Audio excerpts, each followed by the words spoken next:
Bashkimi Evropian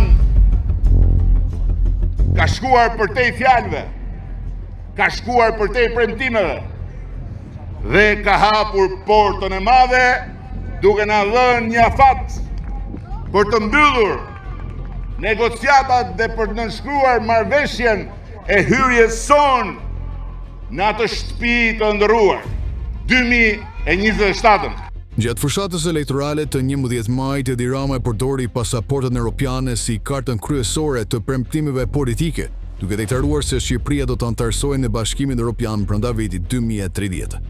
Por tashmë pasi ka siguruar mandatin e 4 qeverisë, vetë Edi Rama e pranon se procesi i antarësimit nuk është në dorën e tij apo të Shqipërisë, por varet nga vullneti i vendeve anëtare të Bashkimit Evropian. Në një intervistë për Deutsche Welle, Rama e quajti synimin për antarësim deri në vitin 2030 një kalendar ambicios të dakordsuar me Komisionin Evropian, por theksoi se vendimi përfundimtar mbetet politik dhe në dorë të shteteve anëtare. Ai shtoi se Shqipëria dhe Malizia janë vendet më të avancuara në procesin e integrimit, ndërsa vendet e tjera të rajonit pengohen nga çështjet të brendshme si mosmarrëveshjet mes Maqedonisë së Veriut dhe Bullgarisë apo mosnjoja e Kosovës nga Serbia.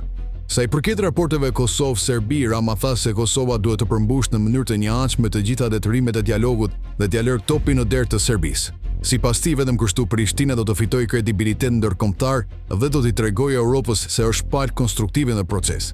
I pyetur për marrëdhëniet mes kryeministit Albin Kurti, Rama tha se ato janë miqësore, por me dallime të pashmangshme politike. Ai përmendi bashkëpunimin në projekte të përbashkëta si Ekurulla Durrës-Prishtinë, duke theksuar se marrëdhëniet ndërshtetërore janë në rrugë të mirë. Por çështjet e drejtësisë dhe hetime ndaj zyrtarëve të lartë përfshirë Belinda Ballukut, Rama refuzoi të komentojë duke thënë se drejtësia ka punën e saj dhe politika s'duhet të ndërhyjë, ndërsa për Gjermaninë e cilësoi si shtytën kryesore të mbështetjes së Shqipërisë në rrugën evropiane.